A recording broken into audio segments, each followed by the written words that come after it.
Friends, నేను మీకు వీరబాబుని. 491 point వింటే లక్ష్యం ఏదైనా కఠిన శ్రమతోనే సాధ్యమవుతుంది. ఏదైనా లక్ష్యం కఠినంగా శ్రమిస్తేనే మనకి సాధించగలుగుతాం. ఆ లక్ష్యం సాధించబడుతుంది. 492 బలవంతుడు తన దగ్గర లేని దాన్ని పొందటానికి ప్రయత్నిస్తాడు. బలహీనుడు దాన్ని దానం వల్ల పొందాలని ఆశిస్తాడు. బలహీనుడు ఎవరన్నా ఇస్తారని అతను ఆ దానం గురించి ఆలోచిస్తాడు. దానివల్ల పొందాలని ఆశిస్తాడు.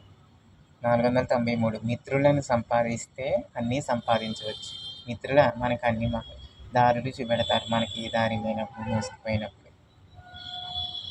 494 అపవాదుని నమ్మని వాడే నిజమైన మిత్రుడు. మనపై అపవాదుని ఎవరన్నా వేస్తే అది నమ్మని వాడే నిజమైన మిత్రుడు. 495 రాజ్యతంత్రానికి మూలం నీతిశాస్త్రం. రాజ్యం సక్రమంగా సజావుగా నడవాలంటే దానికి మూలం నీతిశాస్త్రం. నీతిశాస్త్రం ప్రకారం నడిస్తే అది ప్రయోజనంగా, ఉపయోగకరంగా, అందరికీ హితకారిణిగా ఉంటుంది. ఓకే ఫ్రెండ్స్, ఈ పాయింట్స్ నచ్చితే లైక్ చేయండి, షేర్ చేయండి, కామెంట్, సబ్స్క్రైబ్.